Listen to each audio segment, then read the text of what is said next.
All right. Good afternoon, everyone. Welcome to this afternoon's Esports Symposium session. My name is Melinda, and I will be your moderator tech for this Esports Symposium session. I'm here to provide virtual support for both you and the presenter during this presentation. If you guys have any questions or need assistance with the Zoom interface, you can find me in the chat icon. Just look for moderator Melinda, and I will do my best to provide assistance to you. With that, it's now my pleasure to introduce you to your presenter in this session titled Families That Game Together, Grow Together, presented by Eduardo Rivera. Hello, everyone. Thank you guys for coming out today. So it looks like we have a good enough session because I will let you know that at the end of this, we're going to try and do a little bit of gaming together. So prepare for that. I hope you've heard of the new craze that's hit everyone with Among Us, and so we're gonna try and game a little bit, try to play a little bit, just jump into it so we can see what everyone's kind of talking about. So I'm gonna share my screen here, and you guys can kind of see little prezzo here. All right. So the presentation, if you do want to follow along, I'll give to you here. It's a families that game, bit.ly/families that game. And that link should take you directly to this slide. And you really don't need much from it. There's a couple of examples that I'm going to share with you that you can take if they make sense for you. The other thing is we will be downloading the game. So if you scroll down to almost the end there, if you would like to start getting started on downloading the game Among Us, then you can do that. It is a mobile game. I think that's probably the best medium to kind of share with you here. But again, if you do want to download and want to play along, then we'll do that. And I'm going to ask you at some point to unmute and kind of chat with me a little bit about what you guys are doing with families in gaming, because that's really what this conversation about. And at any point, if you want to reach out to me, just EdTechEddie on Twitter. And just reach out to me. We can talk about some of these cool things that I think are happening. You had this full symposium of these amazing esports proponents and advocates. And so the angle that I'm taking it for this particular session is how do the families kind of feel about this, and what are some ways to involve them? Now, in my valley, I'm Palm Springs Unified School District. I actually grew up in this area, so I think it kind of uniquely positions me in a place where I can talk about what it's like to grow up in this area, and then speak to parents about what it is that their kiddos are doing. Because at some point, right, I was that kiddo in the classroom, same seats, some of the same teachers even. And so I get to speak to families in, I think, a more direct fashion. And so we're going to begin today's conversation, though, and just start about your favorite game. So here's a little agenda: favorite games. We're going to talk about parents, how we're creating family connections at PSUSD, and then talk about some of the big hitters in terms of games that kids are talking about, mainly younger kids. I know that there's been a lot of conversations about esports and all that. That's really not what this particular component is about. And then we're going to try and play a game. So that's what we're going to try and hit. Let's go ahead and start with the first question, though. What games did you play, or do you play currently? Go ahead and just throw them in the chat or unmute if you can. Again, I'd love to be able to have conversations with you as we kind of go through this, so it's not just me speaking to your cameras. But go ahead and throw it in the chat. What are your games? What games are you playing these days, or what's the classic for you? I see Mark's in here. Appreciate that, Mark. Nice to see you. Call of Duty, RDR. Call of Duty, all right. Red Dead Redemption. Yes, sir. Game of the absolute century. I love it. Okay. John, what do you got? I've always been a fan of the Total War games, so I think I have the most hours in Medieval Total War 2. Love like strategy games. Civilization, really fun. Play a lot of Among Us these days, though. Okay, so you're gonna have to talk to us about what your perspective is on Among Us. And Mark, what do you think? Me and my wife and our 7-year-old daughter have played Minecraft every night since April, I think. That is amazing. And we've made a lot of stuff together, and my daughter has pretty much learned how to read through the game. It's pretty awesome. That is such a cool story. Oh my, you'll have to tell me about that more later. Yeah, every night. So reading included, right? There's your bedtime reading, there's your creation, that is so cool. I love that. Heidi, what about you? Are you playing any games these days? I'm sorry, my camera's off because I'm having a quick snack in between sessions. But you're fine. I am a Pac-Man girl through and through. I've got an old school 80s full arcade console Pac-Man at home that has all the other games on it too. But I've started to dabble in Among Us, and a huge fan of Mario Kart, but the N64 version, because The I really N64. have a hard time playing it on the Switch. That is too funny. But in the name of research, I've been playing some Super Smash. Love that. In the name of research. That makes a lot of Yes. sense. Yeah, you guys are leading the way. Right, Super Smash and now Rocket League. So that's what I'm doing. Mr. Kern says he's got next. He's putting a quarter up on the cabinet there. He's Yes. all in. I love that. That's such a funny thing too. That those kids probably don't understand, right? Like, what would the quarter mean? Like, why would you put a quarter? Oh no. Oh yeah. You mentioned quarter up, and they have no clue. That's why I mentioned it. That's so funny. Yeah, I love it. And for us that we've grew up with some of these things, it's so funny to see the evolution of this. And it's gotten like Call of Duty and Red Dead, like those games are they look beautiful, right? And take for granted some of these 8-bit stuff that we grew up on. So what about your parents? So I'll kind of start with, I'll tell you actually my game. So I'm a huge right now I'm playing Valorant, like with my kiddos play that as like my game with my children. But growing up and even when the Switch came out, it's Legend of Zelda. Zelda was my jam. And it's single player, but for some reason it turned into this community, right? The Zelda community is huge, even though it's a game that you play by yourself. There was no shortage, especially when the Breath of the Wild game came out. It's just funny how a game that, even though it's meant to be played on your own, still builds community within our little gaming spot. So I love to see that. So I'll start this question myself and what my parents have been saying about gaming. And the reason that we started having these conversations is because in Palm Springs Unified, all 5 of our high schools have esports components to them. So our coaches are paid just like their coaches on football, soccer, whatever you would expect a coach to get paid on a traditional sport.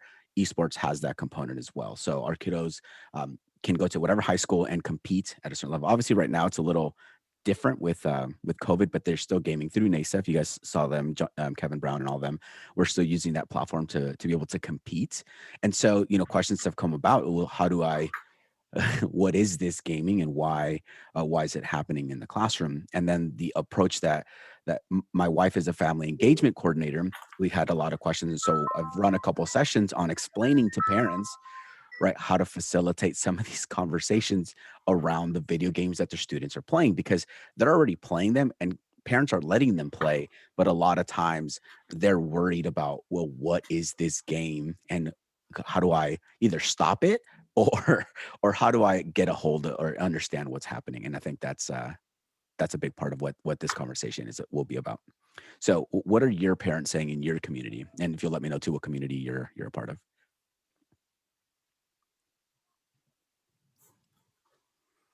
And you can throw it in the chat, or if you want to unmute, kind of tell what are your parents saying about games in your district? Do you mind if I go? Yeah, go ahead.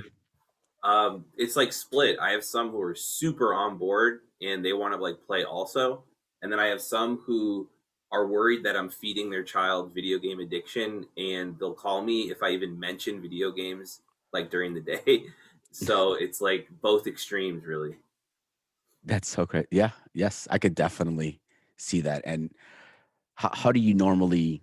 So when they do call you, what is your response to some of those things? Well, so I do try to honor that. Just so during the day, like during my live stream of the Zoom class during the day, we try not to talk about it. And then like after school, voluntary, we play 2 days a week. We play Among Us.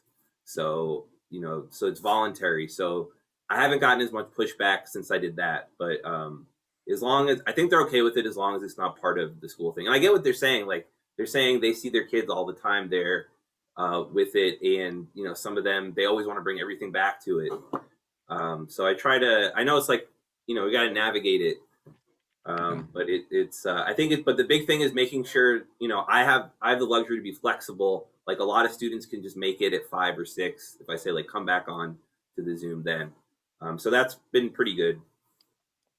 That's kind of interesting how you phrase that, because we know, right, in this community, like this group that you're here with the symposium, it's easy to, well, we all understand, but even though we know what we're kind of explaining or trying to accomplish, navigating, like you said, around what the parents think and that perception is a completely different story. Because I can explain it to any of you guys and you're like, yeah, of course, that makes a lot of sense. Like video games are great. And then parents just, parents just don't understand, right? Some of them, you have to explain it to them in a way that makes sense to them. Mark, did you have something to? Yeah, we our parents are excited that we've provided an opportunity for their kids that were already playing video games every single day in an organized structure, and they see the benefit of them actually playing with other kids in a team fashion and not always playing against each other to be the best or whatever. Like they are literally training with other kids, and parents have seen the benefits of that. We virtually have no parent complaints. Like any dissent. That's so good. And No, honestly, we're kind of in that same but we haven't had too much dissent from the esports side of it, just more questions, right? More inquiries about what these things are that we're doing.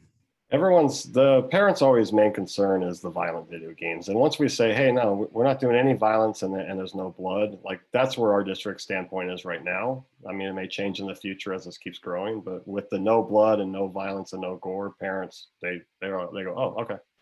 They really only care about their kid practicing violence and killing and doing that kind of stuff. Or like GTA and right, all the stuff that goes into that game. I'll call it out. The stuff that makes the news, right? The stuff that gets clickbaited.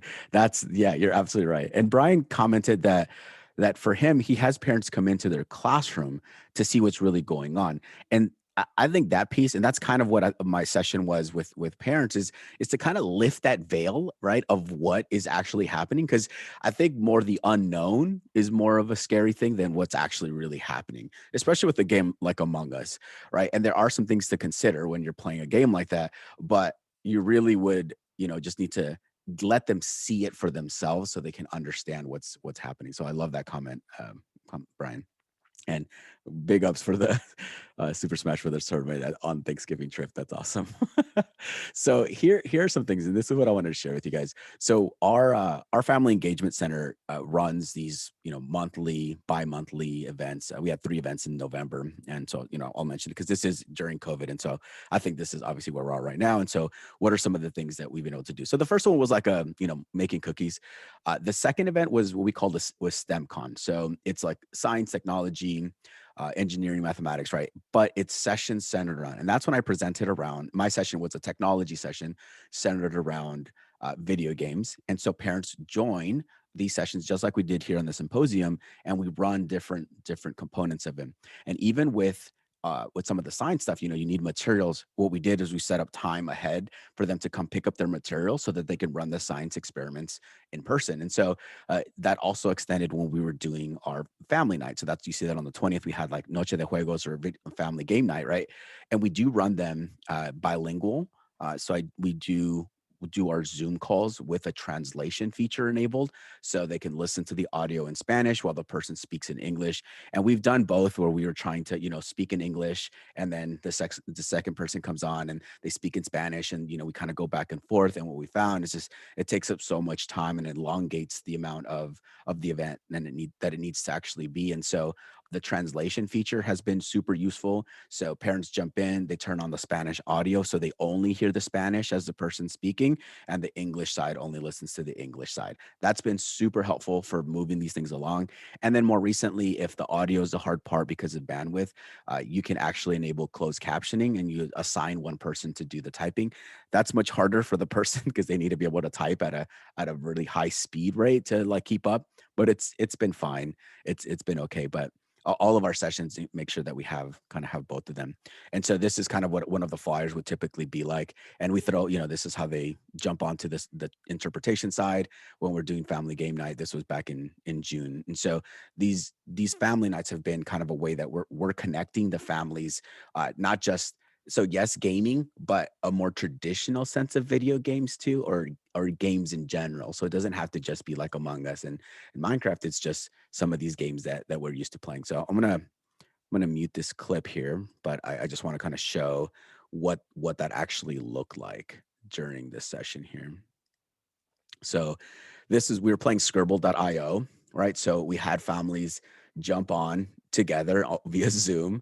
And, you know, of course, this is a great one. This is just, again, just like a traditional, like you would do a Pictionary. We essentially just recreated it with scribble.io, and, you know, kiddos would jump on, and, you know, they get to draw it, and whoever can guess fastest. And, you know, so it was a good way to incorporate some of the traditional games that you would do, because that's an easy thing to get parents involved in, right? They're not really worried about playing these kind of games, but sometimes when they think it's like a gaming thing, then oh man, we're playing video games. But when we're playing games like this, and obviously a lot of what we know is that this gaming aspect is just all we're doing. We're bridging connections, right? We're making sure that kiddos are having a good time. They're finding their friends. They're interacting and they're speaking.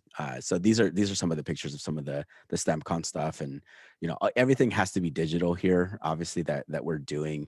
And so there's so many things out there. One of the things though that I mentioned is that with any of these things that require materials, we just designate, so they come to the Family Engagement Center at designated times to pick up their STEM products if they need the science fair stuff, if they need dice, or you know, so our Family Engagement Center has a budget to provide materials for our families in need, or families in general. And so they can pick it up ahead of time, and it takes a lot of planning, obviously, to designate what the materials are ahead of time, and then schedule the time that the parents come.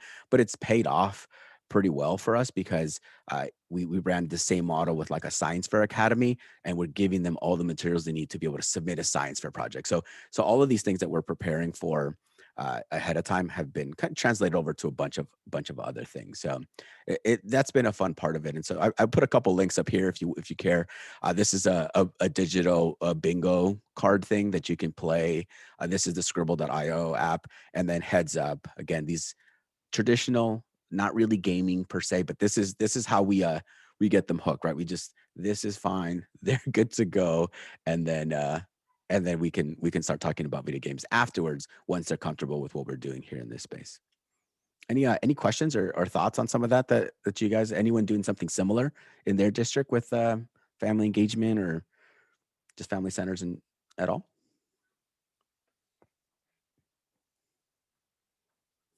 The position that I thought was interesting, I haven't seen too many family engagement coordinators. Again, my wife being the family engagement coordinator, is I get asked to do a lot of these things. I get told to do some of these things. Just kidding. I love helping her, and obviously the impact that I think it's having on families is, I think, a big deal. So yeah, if you need any of these, or if you're interested in like how we set some of these things up, and even from the pickup to the drop off, I think easily you could do this within a school. It doesn't have to be district-wide thing, and, you know, you just plan ahead of time. So the other thing that I liked to showcase to parents is the Minecraft component. Obviously I'm pulling on Common Sense Media here. You can click on that and kind of see the reviews on it. I don't think I need to throw the benefits of Minecraft to this group here. I think you guys are well aware. I think one of the things that speaks really well for parents right now is when I bring up this Rube Goldberg competition that NASEF is putting on. I think it's so smart of them to incorporate this, because this has so many aspects of what we talk about all the time with STEM and all of these things. It's the iteration process, and to be able to create, you know, a Minecraft Rube Goldberg machine as a competition. So from my understanding, I'm not submitting my family stuff just yet, but I'm thinking my oldest two sons might actually be able to compete in this. So you register your team. The teams have to be at least 2 folks or more. They've kind of scaffolded this as like the preseason challenge. And so you can go through and see, so incline plane, a pulley, how to make a screw, and how to make a wedge inside of Minecraft. And so they're scaffolding this because they're going to announce what the actual competition is here shortly, the challenge, on January 12th. And your job is to, you know, meet that challenge and submit by March 3rd.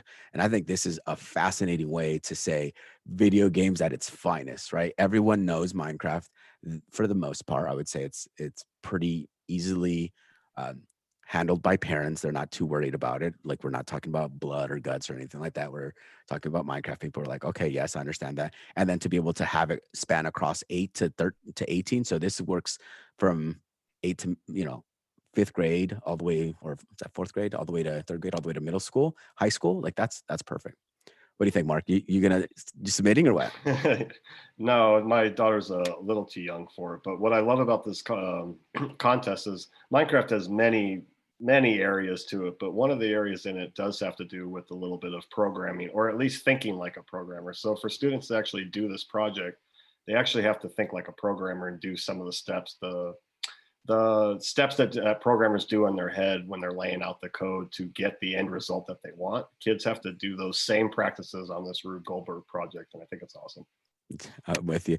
I mean, just the iteration alone. I mean, obviously, Mark, you've played Minecraft, and it's just like how many times you have to do things, and what we call like the grind, right? On Minecraft to gather the materials and then to actually execute some of these things. It takes a lot of that perseverance, the mathematical practice, right? Perseverance and determine, all those things that we ask them to do, and it happens organically in Minecraft. Yeah, and I'm the only family programmer in here, but I'm not great at those redstone machines, which is what creates that Rube Goldberg project. But my wife is amazing at that stuff, so she's just a little too old to, enter in, and I couldn't dress her up as a 12-year-old. You need to borrow a kid somewhere and be like, let's do this. Yeah, no, I love it. And there actually is right, the adults can register as part of a team as the home division. That was part of what I thought was interesting too, because they do. I don't think that it's like the same, but it does still allow you to register a team that way. And I thought they've done a really good job of putting this together and stringing it along so that we're building on skills and then eventually to release the challenge. So I think this is going to go over well, and I'm excited. I've essentially pushed it to our high school esports teams too, because we're still looking for things to do. We've played the Rocket League through NASEF, but this has been something like, here's something extra for those kids that don't have that access piece very much right now, but they play Minecraft, right? They still have that access to the Minecraft piece, and so this is something that we're pushing on at Palm Springs Unified. All right, so the other one that I get a lot of questions of, and I address with parents is Roblox.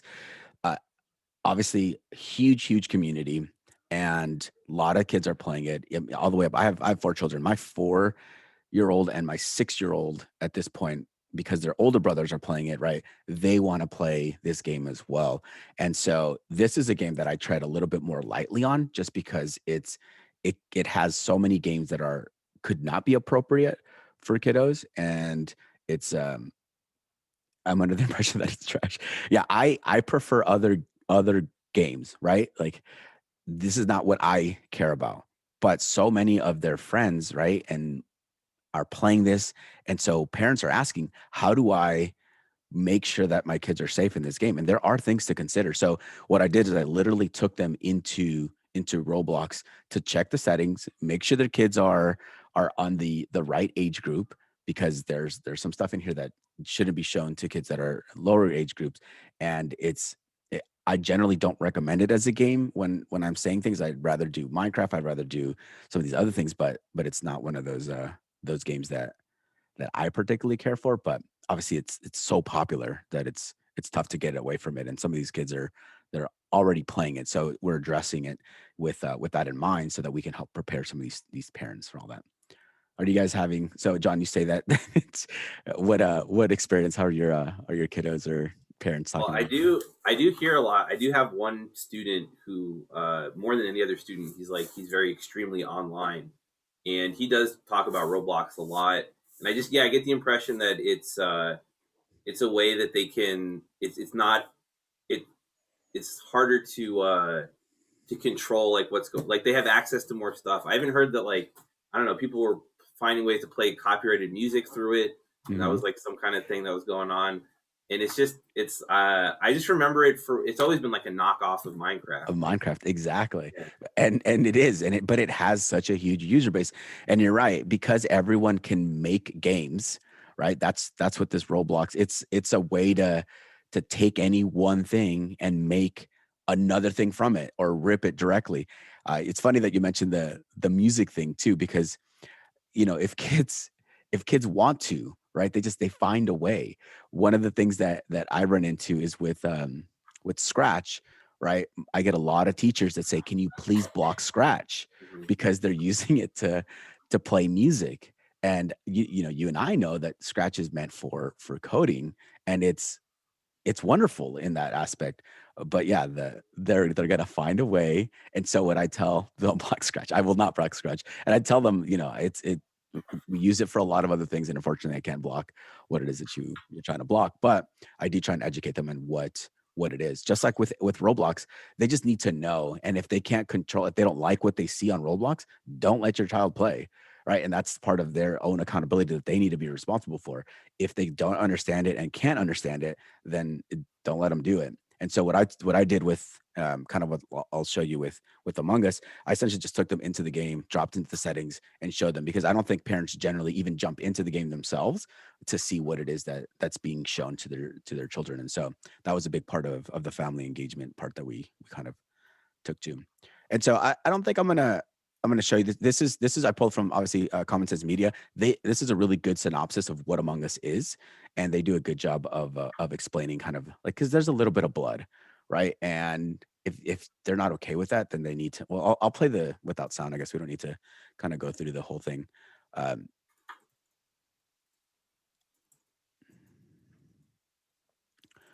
So for those of you that haven't played it, it's right. It's like Clue, right? That's a big reminder of kind of, or big semblance to that game, right? There's killers, and you don't know who it is, and your job is to deduce, right, what the person that's killing, how they did it, and where they did it, and find the suspects. And there is a component of blood, and they'll show it here when someone gets stabbing and neck snapping, but no blood. So there it is. That's the one move that we talk about. I like, oh, Brian, you put up I like your background. All of a sudden now you got an imposter background. I love it.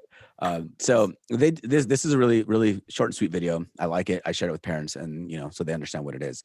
So here's a link to the two games we'll get to play here in a little bit. Hopefully we can get a game in. But here are the questions that we bring up with the Among Us conversation. So because we're having parents play the game with their kiddos, it's, what is the importance of telling the truth, right? Because that's in this game, you're lying. That's just part of the game. You need to, tell lies in order to not be discovered, as Brian is currently the imposter, right? So your job is to figure out that person, and the imposter is trying to lie to you so that you're not suspicious of him. And then obviously having the conversation about, is this appropriate for children if you are asking them to inherently be deceptive? And so this was a great conversation to have with parents, right? And then the kids were also in the call with us, and their perspective as well as to what it actually means. And some of the kids said, I know that it's a game, and I'm only doing it because I'm playing this role, but I know that it's not okay to lie. And like, that's what I wanted to hear, right? They need to differentiate. They need to be able to tell the difference. And so if kids can do that, then I would say that this makes sense. It's okay for them to play something like this. If they cannot tell the difference and they're not understanding, then yeah, maybe this isn't a game they should start right away. What do you guys think about these questions? Or is this something that you've had conversations with parents about? Not with parents, but I have some students who are so good at lying, and they got me so good. When you do you play with them on? Yeah. Okay. Yeah, we play, and and it's like, it turned out like this one was so good at lying that he would always at the beginning of a round say oh, it's not me. And they'd stop believing him when it actually wasn't him. So he learned that if you're a good liar, then other people aren't going to trust you. If you lie, if people find out that you're a liar, you're gonna have a reputation as a liar, sort of. So and also the same student, when he first started playing, he thought the only cool thing about the game was that you get to kill people. He thought that was the whole game. And as he played it more, he started to realize oh no, that's just a little part. That's not part of it at all, really. Right. More about the social dynamics. Yeah, and the probability of you being an imposter is generally not that high, because there's 10 people, and that is kind of an interesting. His whole, he thought he was about to go around killing people, and it turned out to be not that. Yeah. Brian, what do you think? Any thoughts on this? What are your thoughts on just Among Us in general? Mine? Did you say my name? Yes. Oh yeah. My daughters they're in high school. They've been playing it with all of their friends for a month. it's crazy. As I looked it up, this game has been around for a couple years, but yeah, like you were saying, how it kicks off, and it isn't. You know, it's funny is, I think every kid, every student thinks like they get into a video game, it's got to include killing. Oh, why am I not killing? You know, and being the best. But I've seen my daughters play this with all of their friends on servers and everything like that, going through Minecraft and Roblox and now this and so it's pretty cool. I'm interested to find out how I can legally get away with putting this format, having an Among Us night safely, either through Discord and then also Twitch with my esports club and team. Cause they're just, I have a class right now. They're just begging. They're begging because I'm breadcrumbing them. I'm throwing them, like I'm looking into it. I'm seeing if I could do it so I don't get in trouble. I don't want that. You know, I don't want the shutdown. So that they are just itching at it, and I can't wait to get this rolled out like you guys have already done. It's awesome. What do you got, Mark? So our Noah Conaway, who is our esports advisor at Paloma, actually next session he's doing a session on streaming 101. He got a large portion of the teachers at his school to play Among Us live on his esports Twitch channel with his kids, and it was one of the most watched. There's like hundreds of views, and then they were gearing up for a second round. So bam, he just got all the teachers on board, and they all had a great time. They're all, I mean, I just thought it was genius when I heard about it. I was like, dude, that was a good call. I mean, now you got all the teachers being able to be in their classes and talk about it.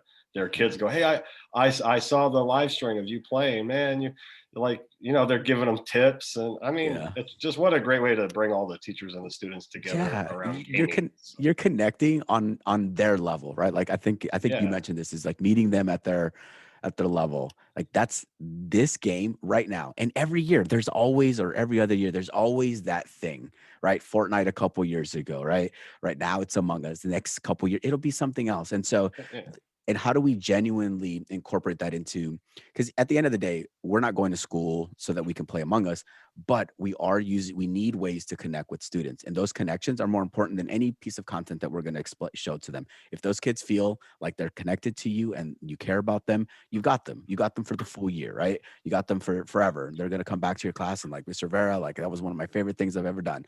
And those different connection pieces, they happen in video games all the time, right? There's always something to connect with. The way that I kind of presented this as to parents was get into so I'm gonna go ahead and just shift this down here. Get into the game itself, right? And know what your kids are doing. Because one of the things that you should note is that there is a chat, right? And this is one of the concerns that they had. Well, who are they playing with and how? So in my house, right, they're only allowed to play with people that I know, right? Even if they are going to play something like Roblox or Minecraft or any of those things, I need to have met the parents at some point and know their child, right? Or know who their children are. And that's obviously not going to stop people from doing things that they shouldn't do, but at least it gives me a sense of who I can talk to if something does happen. Censor chat, they can disable that. So knowing that exists and then what that is, and then being able to kind of take them through this.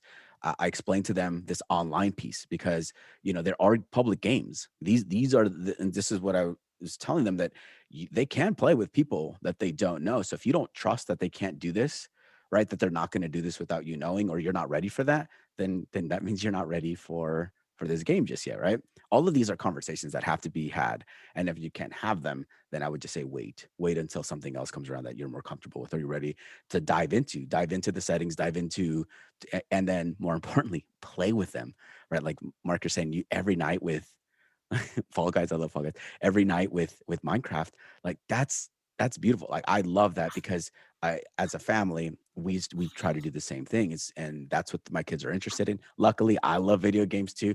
But even my wife, who's not typically like the gamer, she connects also in with these moments. And so I showed them, this is how you would go to create a game. I explained to them what the public game would look like, and this is how they can join. And then we went through and essentially created a game. Yeah, back in August it was Fall Guys. Yeah, you're absolutely right that like Fall Guys was the game like a few months ago, right? That everyone was talking about, and then right now it's Among Us. Yeah. All right. Any questions on this stuff? So I'm gonna set. Do you guys have the game? Do you guys? We could do a game of like 6 right here. Heidi, Melinda, you guys have you guys able to download the game or anything? All right. So I'm gonna. I think we have enough for one imposter. Ooh, map 2. Is that Sure what you about want? that? Sure about that? Wait, what map do you want? A map. If you're gonna introduce people, I think the first map is the best to like Scout. introduce people. Okay, and we have 1, 2, 3. So I'm gonna go max of. We'll do 6 players here. All right. Oh no, I just updated this. What happened? Uh-oh. It says I'm running an older game. I'll throw this to you, John, because I just updated this on Steam. Is there sure. is there an update that just happened that I'm not aware of?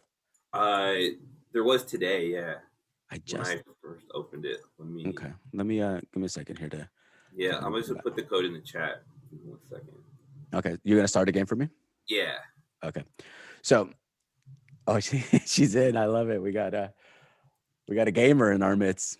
All right, so Yeah, she's gonna school us all, I think. So those are O's, not zeros. okay, so I'll share my screen here again, just so. Actually, you guys are probably. Does anyone need help getting onto the game?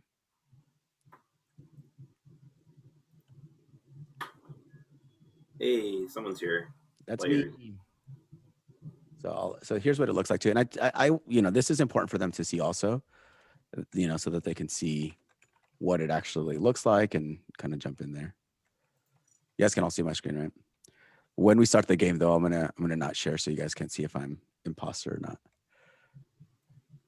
And so the way that I think Brian was kind of asking how to facilitate this too, when you use Discord, which is great because I think that's really the best medium. For our families, we're using Zoom, right? So we essentially tell them that the only time that if we are doing this, you're only talking while you're when we're in discussion mode. All right, let me change my name here. I think we need 4 or 5. I think to change your name, you have to leave and come back, right? Yeah, maybe. I'll leave it. Yeah. Probably.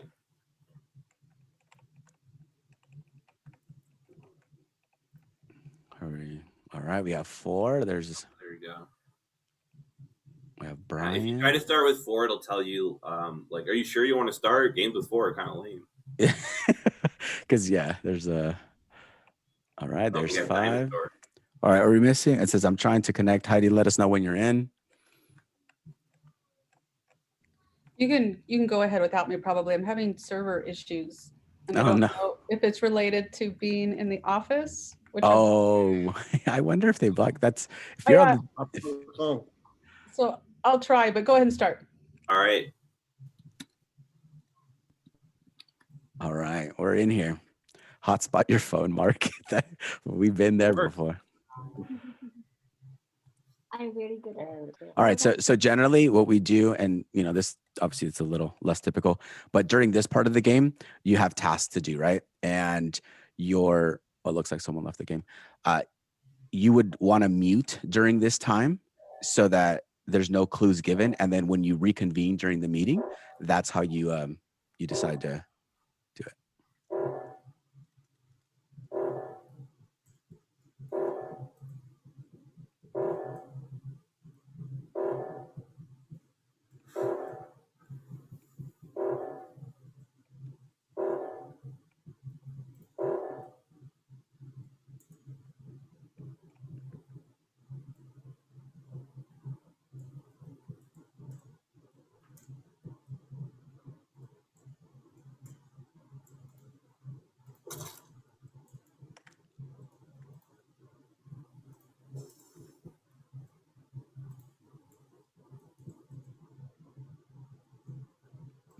Yeah, it said the game's already started and we can play next round. So. Oh no.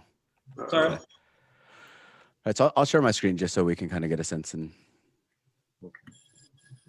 so with this game, right? So I'm running around doing tasks, and I'm on a PC, so I'm having and these are menial tasks that see, and now the lights turned off, so that's controlled by the imposter. He turned off the lights so that then visibility is low, and he went through and he eliminated everyone before we could figure it out. So when you see someone eliminated, you would call a meeting and say, hey, who went out doing that? And if they can eliminate people before the time runs out, then they win. If you can discover them before time runs out, then you win.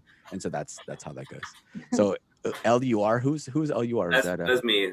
That's John. John's cheating. He knew what he was doing. How? Oh, is that a practice round? That was our practice, right? Oh, sorry. Was everyone able to get in on that one? Yeah. Oh, we sorry. are. Okay. Just shut down again. Do you want to do another practice round? Yeah. Okay. That's good. I'm the imposter again. Sorry, it's random, but Mm-hmm. all right. It says we lost player. Yeah, my tablet keeps crashing. I'm gonna do it on my phone. Oh, I know that if you're on a mobile, a lot of times if like you get a call or an alert or something, it might knock you off. That's good to know. Yeah, and then also sometimes on mobile, between games, like students will get ads. It's kind of annoying, but Oh, that's funny. But yeah, and that's the thing. Obviously, what's made it popular, it's a free game, right? yeah. So people are, the access piece is a lot higher there. Oh my God, I just saw you destroy someone. And so since I saw the body here, this is a good little moment. Just to let you guys know. Yes. He started and then This is the first time I'm playing. She jumped in on this. I told her to come in here. Oh, how funny. And so this is good too. Yeah, she's playing along with us. cool. Oh, cool. That's really neat. So what I'll speak to here. So this is the chat part. And so when you're not playing on Zoom, the way that students would communicate would be through this chat piece. And this is the part that I tell, there is that sensor chat, but this is where they would essentially be able to communicate with each other. Communicating with people that you don't know is kind of the issue, right? So something to consider. Now, John's over here accusing me of self-reporting when everyone saw him, but we all know who he is. So you select the name and then you vote them off. We'll see. What? Brian, See, you just gotta be confident. You just gotta be confident. Brian voted me. You saw. Oh my gosh. Well, we have a winner. So if he's left with one person by himself as the imposter, then he wins the game. So. All right. All right, I'll wait a second. I think I started too soon last time. Let's see here. But do you want me to put on for the game modes? I like to have not confirmed ejection, so like you don't know if you got it right or not when you vote someone out. I think it's more fun. Makes it a little bit more complex. I think I like starting with it on just so that because it makes it easier initially. But yeah, as you kind of get, you have all these settings over here to the left. You see the different settings that you can set, and there's you can just Google to see what are the best settings for what you're trying to do, and all of that. Does anyone else want to get in or not? I'm going to start. Mark, were you able to get in on that one? Yeah, we're on my phone now. The tablet has to be updated since it updated today. Gotcha. All right, I'm going to hit start. Good luck.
We need a shoutcaster. I know everyone's. Well, actually, with this game, what's funny is when they're streaming it.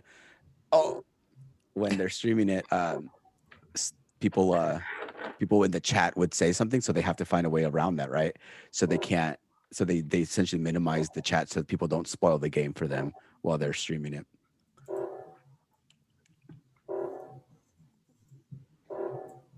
Woo. Just Oh. found it.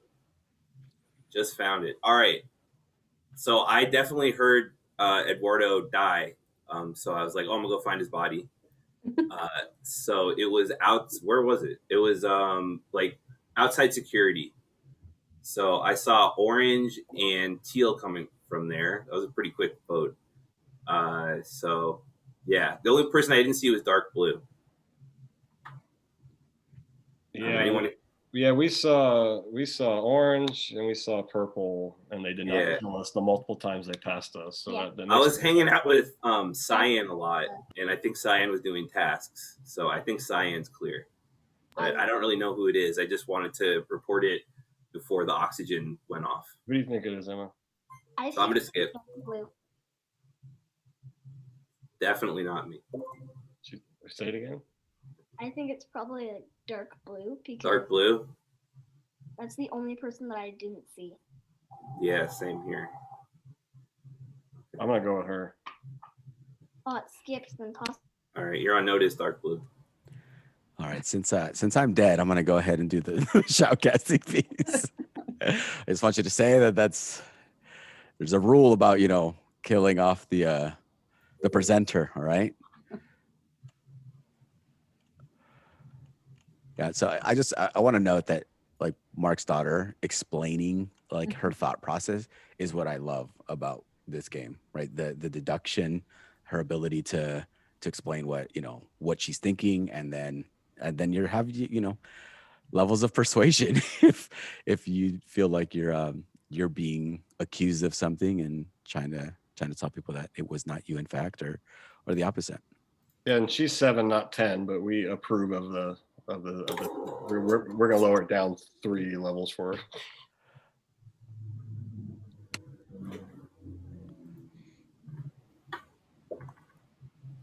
All right, go ahead and turn on your mics. And Good. what happened?